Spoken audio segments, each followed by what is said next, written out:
moi, le raconteur d'histoire. Je voyais pas le cafou que ça. Mais... Isabelle disait que dans un bourgeois, il y a 3 personnes. C'est la première fois qu'il vit l'enfant.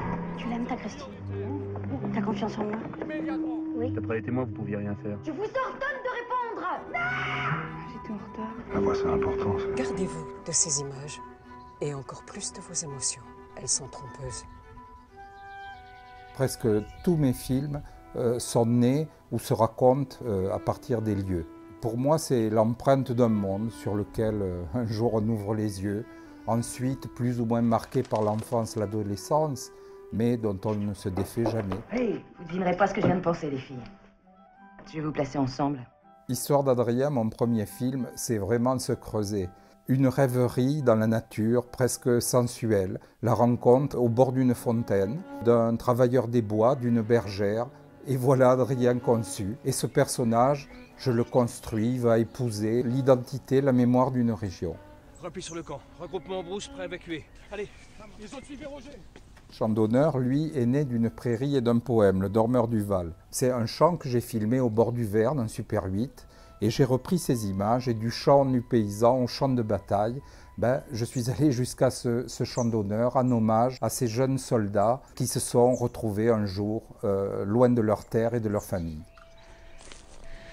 C'est ça que je voulais vous montrer. C'est ici que Dieu m'a choisi.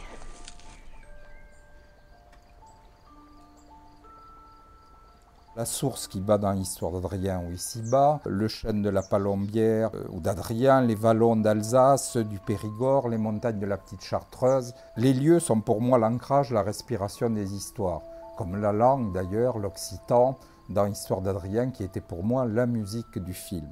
Mais dans ce rapport plus particulier de mon cinéma à la nature, la question est comment la faire jouer, la mettre en scène.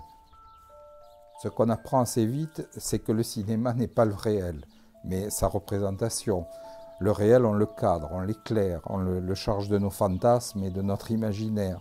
Une cabane de Palombière au sommet d'une colline au-dessus de la plaine prend une autre dimension. On entre alors dans une histoire entre le monde d'en haut et le monde d'en bas. C'est sans doute aussi une façon de transcender les lieux, de les poser tels des témoins de notre passage, de la grande histoire. Ma Palombière. Est-ce que c'est beau? Tu n'avais jamais vu? Mais toutes ces belles intentions, un jour ou l'autre, se heurtent à un autre réel, celui du combien ça coûte.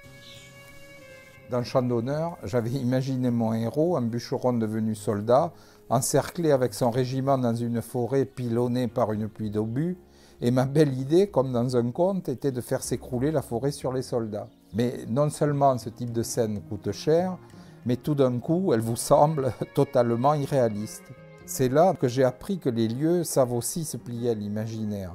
J'ai vu dans une forêt alsacienne des gens de l'ONF me désigner des arbres malades, puis des artificiers me proposer de dynamiter des troncs. Progressivement, le rêve a pris forme et c'est la forêt qui a explosé, pas le budget. Tout ce que j'évoque est bien au-delà des lieux, c'est de l'écriture du scénario au financement, puis à la réalisation, tout ce qui porte un projet, le façonne, vous aide à convaincre, tout cela, c'est ce que j'appelle son désir originel.